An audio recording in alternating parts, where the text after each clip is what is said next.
Marie, elle s'imaginait qu'il dehors, non? Il ne comprenait rien, il ne voyait rien. Pourquoi Sarah, ta femme, rit? Qu'est-ce qu'elle dit? Je n'ai pas ri. Lorsque David a fomenté son plan, un roi intelligent, bien fomenté son plan, et appelé même des conseillers toxiques, il a appelé Joab. Joab, viens ici là. Voici ce qu'on va faire.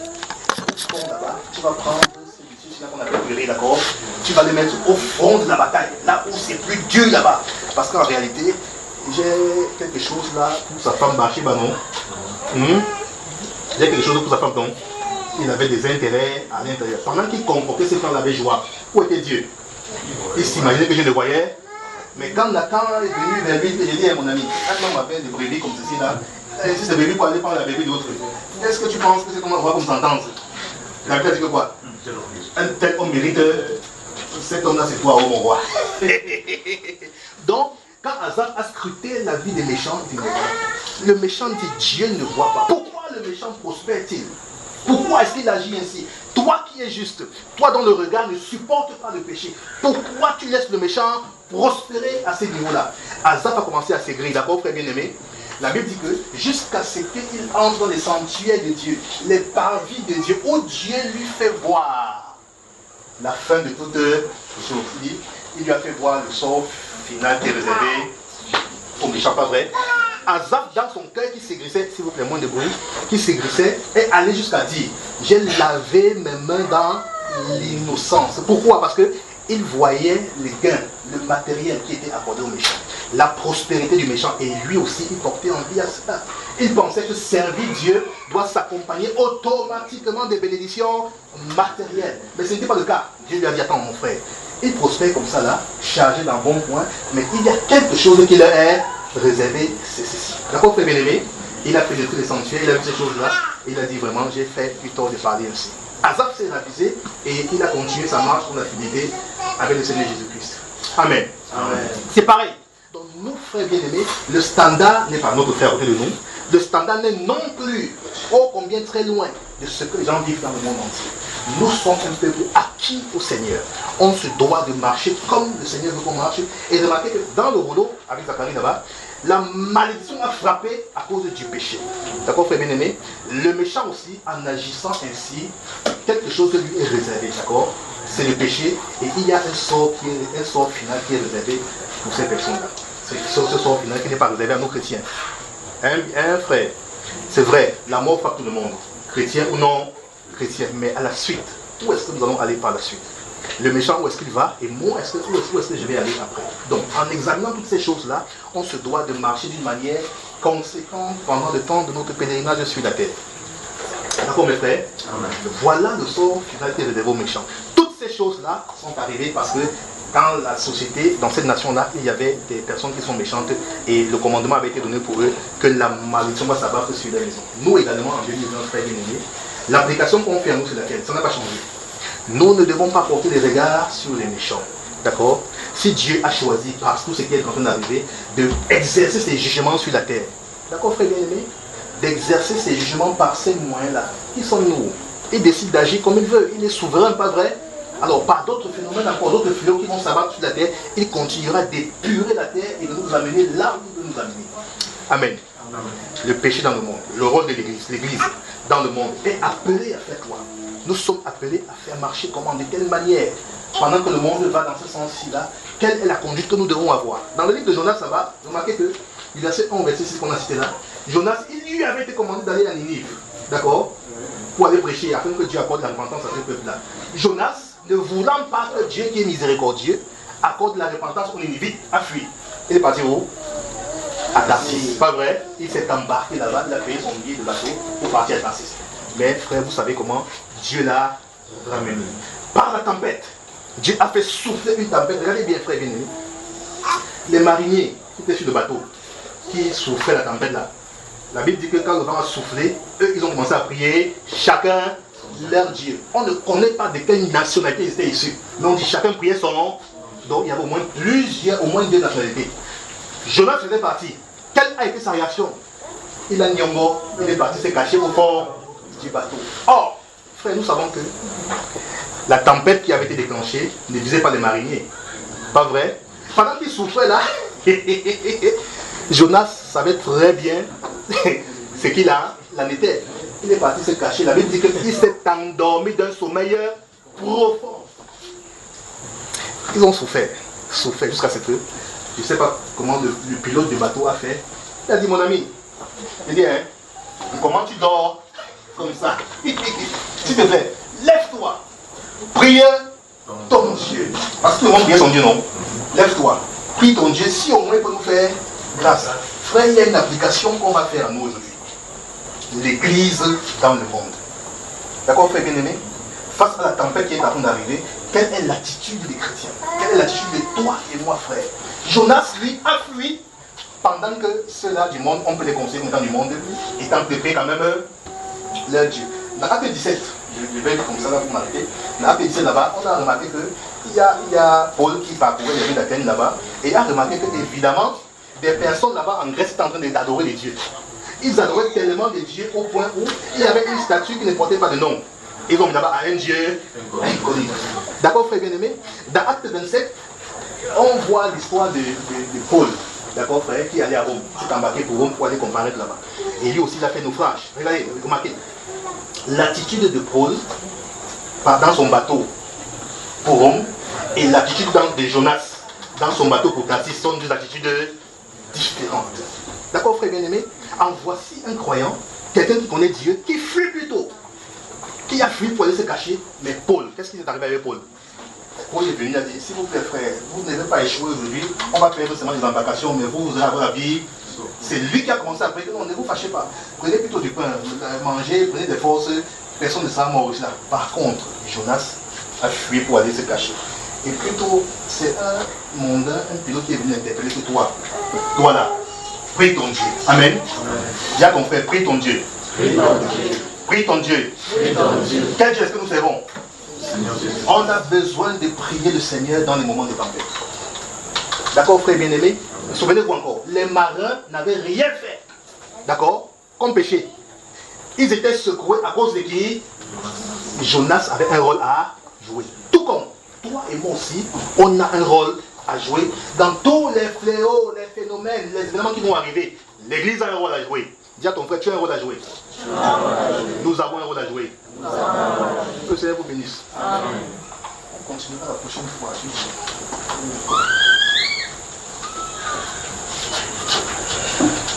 Bonsoir. Que la grâce et la paix de notre Seigneur Jésus-Christ vous soient multipliées. Amen. Veuillez vous saluer les uns les autres, tout en demandant le nom de quelqu'un.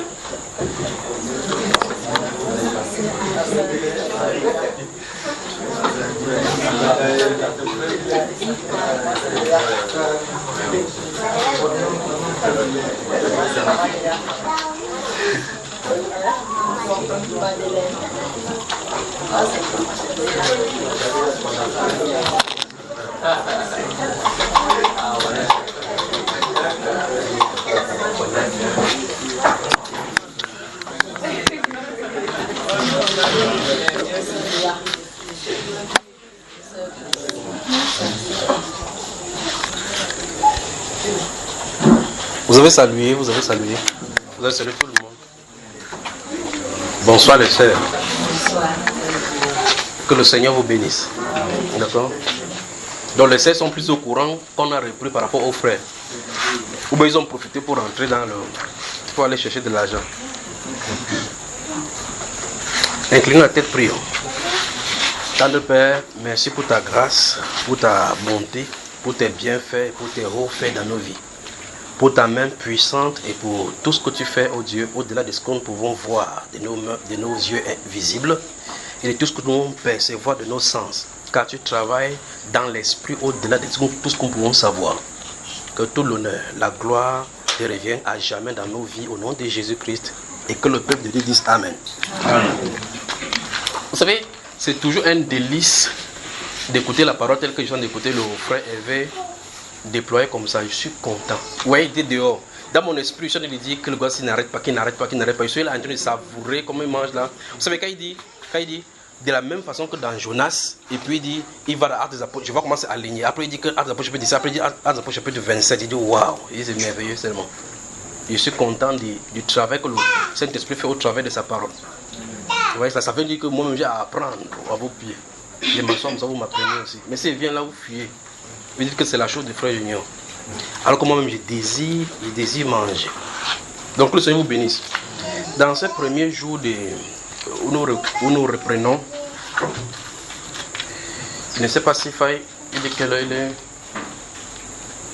19h. Donc ça c'est en retard ça. Alors, donc, si il faut qu'on travaille. Comme on a commencé là, il faut qu'on travaille. Mais ce soir, j'aimerais, comme les gens ne sont pas là, je crois que c'est à la fin qu'il va donner certaines instructions et certaines recommandations pour ce qu'on va avoir ici plus tard. S'il y a un thème qui me vient dans le cœur là, si on commence, on ne pourra pas aborder maintenant. Parce que si on commence à enseigner là, ça risque de prendre 3 heures. Donc on peut remettre ça mercredi, comme ça on prend doucement, n'est-ce pas? Pour que d'autres personnes n'en perdent pas. Vous êtes d'accord avec moi, non? Je veux que vous vous souveniez de la grâce du Seigneur dans nos vies et que vous vous souvenez de cette parole-ci. Le pourquoi et le carnaval, surtout le carnaval, que personne ne vous déjoue de ce carnaval que le Saint-Esprit a tracé. Qu'on ne vous déjoue pas de ce carnaval-ci, du travail par rapport au Saint-Esprit. Vous y fonctionnez.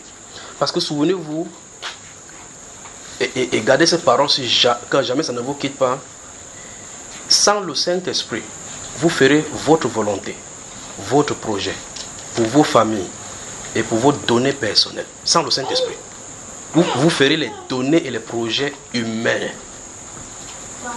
Avec le Saint-Esprit maintenant, vous entrez dans le plein projet de Dieu, dans son plan parfait. Vous déployerez tout ce qu'il a prévu. Comme mon grand frère dit dans 1 Corinthiens chapitre 2, verset 12 à 16, que c'est par son esprit, nous connaissons la pensée de Dieu. Vous voyez cela, n'est-ce pas? Avec le Saint-Esprit, nous pouvons savoir distinctement ce à quoi on a été appelé. Quelle est notre place? Et par conséquent, accomplir donc cette chose-là. Vous voyez que sans le Saint-Esprit, chacun navigue seulement à vue. Comme dans le monde, par exemple. Je crois que mercredi, je vais y revenir pendant qu'on a parlé là, parce que c'est même pas ça qui me vient sur le cœur. Quand vous voyez dans le monde, vous voyez quelqu'un dit, quelqu'un fait le commerce aujourd'hui, vous entendez qu'il fait le beignet. Ça fait 3 semaines, vous entendez qu'il vend le chewing-gum. Une autre semaine, vous voyez qu'il vend plutôt les trucs là, les whisky en sachet. C'est quoi? Dit que le marché c'est trop saturé, il y a trop de concurrents dedans. Ça ne va pas échanger ici. Vous voyez que cette personne-ci est ballottée selon le gré. Que vous le voulez ou pas, il n'y a rien qui va être stable sur la terre. Tout va fluctuer. Et tout va être influencé par des paramètres extérieurs ou bien des paramètres qu'on ne maîtrise pas. Ça veut dire que si tu entreprends quelque chose comme projet sur la terre, ce projet est susceptible d'être modifié par des temps et des circonstances. C'est-à-dire, vous pouvez commencer un projet, vous dites que c'est bien, parce qu'en réalité c'est innovateur. Ou bien encore, dans ce secteur, s'il n'y a pas encore de gens. Quand quelqu'un vient voir ce que tu as fait, il voit cela, il observe, il modifie ce que tu as fait. Avec peut-être des moyens, il déploie encore davantage, il fait prospérer. Les clients qui étaient chez toi vont chez lui. Ou mieux encore, peut-être c'est la législation qui change. Pourtant, quand tu sortais cela, il n'y avait pas de problème de législation. Vous me suivez, n'est-ce pas? Et puis la législation change, ça déploie, les paramètres entrent et puis ça te frappe. Ou bien encore, ça peut être des paramètres sociaux. Ces paramètres sociaux peuvent être des intrigues, comme on le voit maintenant, les détresses avec comme le corona. Vous voyez que toute personne qui avait fait ces projets, je prends un exemple simple, pour le cas de Cannes, la Cannes qui devait se positionner au Cameroun. Il y a des gens qui ont fait des prêts des millions pour investir dans le logement, dans l'hôtellerie. Sachant que quand la Cannes va venir, les gens vont venir de l'extérieur, vont venir. Subitement, on avait la Cannes. Vous voyez les paramètres, n'est-ce pas? La personne s'y a endettée. Ce qui l'excomptait ne peut pas venir. Alors, vous voyez qu'ici, cette personne a fait son propre projet avec les pensées humaines. Normalement, dans le monde, on fonctionne comme ça. On fait comme ça. Mais, retenons ceci. Sans le Saint-Esprit, on fera notre projet. Le projet de notre famille. Le projet de nos générations, de nos descendances, sans être nécessairement dans le projet de Dieu. Mais avec le Saint-Esprit, on est forcément, totalement et entièrement dans la volonté de Dieu. Et dans cette voie-là, on fonctionne comment Dieu veut qu'on fonctionne. Donc, on revient à ce pourquoi nous avons été créés. Et dès que tu reviens à ce pourquoi tu as été créé, tu es en règle avec le Créateur. Dans la société dont tu trouves satisfaction pour ce que tu fais. Parce que la Bible déclare que c'est en vain que les autres chantent pour aller chercher du pain. Dieu en donne à ses bien-aimés sur leur couche. C'est passage m'a dépassé dans les Saintes Écritures. Et même moi, je comprends ce que ça dit. Ça dit que les gens sortent le matin. Remarquez, il est peut-être 19h est passé. Quelqu'un a fait le projet de demain. Et la Bible dit, les trucs de demain, là, laisse entre les mains des personnes qui contrôlent demain. Parce que dans Matthieu chapitre 6, ne vous inquiétez pas du lendemain. On va revenir en plein dans ces passages encore plus tard. Ne vous inquiétez pas du lendemain. Le lendemain, on aura soin de lui. Même, nous voici un jour de samedi. Quelqu'un dit que demain dimanche, je vais manger quoi et quelqu'un, celui qui t'a créé, qui te garde en vie quand tu dors, quand tu protèges, quand tu marches, dit ne t'inquiète pas. Fais confiance en moi. Dis confiance Seigneur. Tu ne sais pas comment c'est grave. Corona a tué le dehors. Point quelqu'un dit tu dois faire confiance au Seigneur. Voilà. Point quelqu'un dans son édit, tu dois faire confiance au Seigneur. Maintenant, si vous ouvrez votre livre dans le livre des Proverbes au chapitre 16, n'ouvrez pas parce que je ne vais pas quand il y avait, je vais vraiment citer cela. Sur le livre des Proverbes au chapitre 16, la façon que le Saint-Esprit écrit cela, vous pouvez juxtaposer les passages et puis les voir comment ça se déroule. La Bible déclare que les projets que forme le cœur dépendent de l'homme. Mais la réponse que donne la bouche vient de l'Éternel. C'est phénoménal comme passage. Puis dit, toutes voix de l'homme sont pures à ses yeux. Donc quand tu fais tes projets, tu les calcules. À l'école, on nous a appris qu'en marketing, on fait comme ça. Tu parles comme ça pour bien expliquer. Il faut être innovateur. Ça, c'est l'école.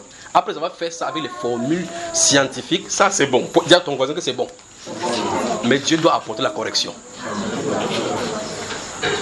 Dieu doit apporter la correction. Le moment viendra, je vais parler de ce sujet-ci. Servir Dieu sans sa volonté. Plusieurs chrétiens sont dans cet état-là. On sait Dieu. Je crois, je suis serviteur de Dieu. Quel est ton appel? Oh! Tu vois, on fait l'épaule comme ça. Servir Dieu sans sa volonté. Et vous allez voir dans les Saintes Écritures comment c'est déroulé.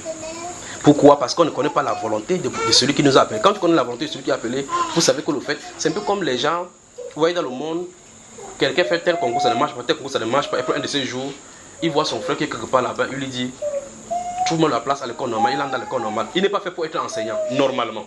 Parce que la Bible est claire. Dieu a donné le talent à chaque individu pour pouvoir vivre de ce talent-là. Vous me suivez? Dieu a donné le talent.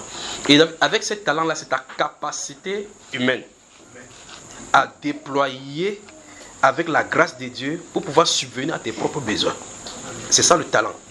Ça n'a rien à voir avec le don spirituel. Le don spirituel, c'est la dépendance totale au Saint-Esprit qui œuvre au travers de nos membres terrestres pour communiquer la volonté céleste. Ça, c'est le don spirituel. Vous suivez, n'est-ce pas? Alors cette personne, c'est un enseignant. Quand on dit l'enseignant comme ça, là, un enfant bavard comme ça, il te regarde comme ça, là. Il dit, celui-ci, tu ne sais pas comment il souffre. Il te tape comme ça, là, tu vois. Pourquoi? Parce qu'il n'a pas appelé pour être enseignant. Mais les circonstances liées qu'on dit, madame, votre enfant de bavarder, ne fermez pas sa bouche. Allez, vous asseyez un peu dehors pour que ça... Il ne dérange pas les autres. Alors, donc vous voyez que cette personne-ci n'a pas été appelée comme enseignant. Et par conséquent, il se trouve dans un endroit qui ne lui est pas propice. Et là, il n'y a rien de caractère naturel que Dieu va mettre, que Dieu a mis en lui pour aider l'humanité. Par conséquent, il n'est d'aucune utilité en étant enseignant. Lorsque quelqu'un est enseignant de nature, qu'on coupe son salaire, quand il y a Corona, vous avez dit que ouais, la connaissance, il veut faire comment? Il faut que j'enseigne mes étudiants. Il s'inquiète des autres parce qu'il a le souci de transmettre. Quand c'est quelqu'un qui n'est pas enseignant, il dit Dieu merci, moi-même je vais me reposer. D'abord les enseignants, les enfants là-bas, d'abord même quand tu les enseignes, ils deviennent directeurs, ils passent à l'eau, ils t'insultent. Donc mieux ils restent comme ça. Pas vrai? Oh, la personne, je suis vous donner comme ça l'indice, quand vous vous retrouvez dans la volonté parfaite de Dieu, ce que vous le faites avec satisfaction. En réalité, ce qui vous motive, ce n'est pas le gain qui se trouve derrière. C'est la satisfaction d'avoir accompli ce à quoi vous avez été appelé. Même si vous ne savez pas que c'était ça. Donc vous vous retrouvez dedans, quand vous faites la chose, vous êtes en joie. Vous êtes à l'aise de faire ces choses-là. Vous me suivez, n'est-ce pas? Donc le problème des subventions, enfin le problème des monnaies ou bien d'argent vient après. Vous me suivez, n'est-ce pas? Ok, on va y revenir. Retenez que sans le Saint-Esprit, on fera nos projets. Mais la Bible déclare que les projets que forment le cœur viennent de l'homme. Ça veut dire concrètement qu'en réalité, Dieu a mis les potentialités dans nos puits qu'on appelle le cœur, des projets donc déjà à l'intérieur. Et on dit que c'est un puits profond. Ça veut dire que normalement, si vous fouillez en vous, Dieu a mis beaucoup de projets. Dieu a mis beaucoup de projets. Si seulement si nos pensées étaient gardées en Christ, vous vous couchez dans le lit comme ça, vous pensez au projet, Dieu vous donne des solutions. C'est pour ça qu'il dit que les projets que forment le cœur dépendent de l'homme. Donc, Dieu veut dire, formez votre projet. Je donne la réponse. Amen. Formez votre projet. J'arrive avec ça, d'accord? On va y revenir dans un autre enseignement. Formez votre projet, je donne la réponse. Mais le verset 3 dit, recommande... Non, pas ça. L'autre là, on connaît cela. Recommande tes œuvres à l'Éternel. Regardez bien comment le Saint-Esprit met cela, les Saintes Écritures. Il ne dit pas recommande tes projets. Il dit recommande tes œuvres. Ici au verset 3 du Proverbe chapitre 16. Recommande tes œuvres à l'Éternel et tes projets réussiront. Œuvre, projet, quelle différence? On va y revenir. Ouais, ça frère. Maintenant, dans le 14-12 du chapitre des Proverbes toujours, il dit maintenant, telle voix paraît droit à un homme. Mais son issue, c'est l'amour. Nous avons des problèmes dans nos pensées. Dans ce cas, sur la terre, comment réussir? C'est-à-dire que, qu'est-ce que l'homme doit faire pour au moins même accomplir Genèse qui dit, tu vas manger à la sueur de ton... Donc même manger à la sueur de ton front est conditionné, normalement. Manger à la sueur de ton front est conditionné, parce que tu peux manger... Regarde comment les gens font là dehors. Vous allez dire que le policier qui va en route, qui s'assoit avec le sifflet, fait plus le bruit, il a la sueur. Il prend l'argent du taxi. Est-ce qu'il mange à la sueur de son front? Vous voyez que la sueur du front, là, c'est la sueur de corruption. De la même façon, un pasteur qui prêche comme moi avec la sueur, vous voyez qu'il y a la sueur. S'il prêche dans le but de vous détourner pour avoir l'argent, il en a fait la corruption. Il n'est pas de manger à la sueur de son front. Il a d'utiliser les artifices, comme la Bible déclare, qu'ils sont... que dans ces 2 Pierre chapitre 2, il dit que exercer à la cupidité. Donc il est allé à l'école de formation, on l'a formé. Exercer, ça veut dire qu'on lui a donné la formation. Comment détourner les gars là pour qu'ils donnent l'argent. Exercer à la cupidité. Le cœur exercé à la cupidité. Donc il a passé la nuit à s'entraîner le cœur à la cupidité. On va y revenir. Donc on a des sujets que nous allons voir. Mais ce soir, je veux que vous ouvrez grand vos oreilles sur ce qui sera dit, d'accord?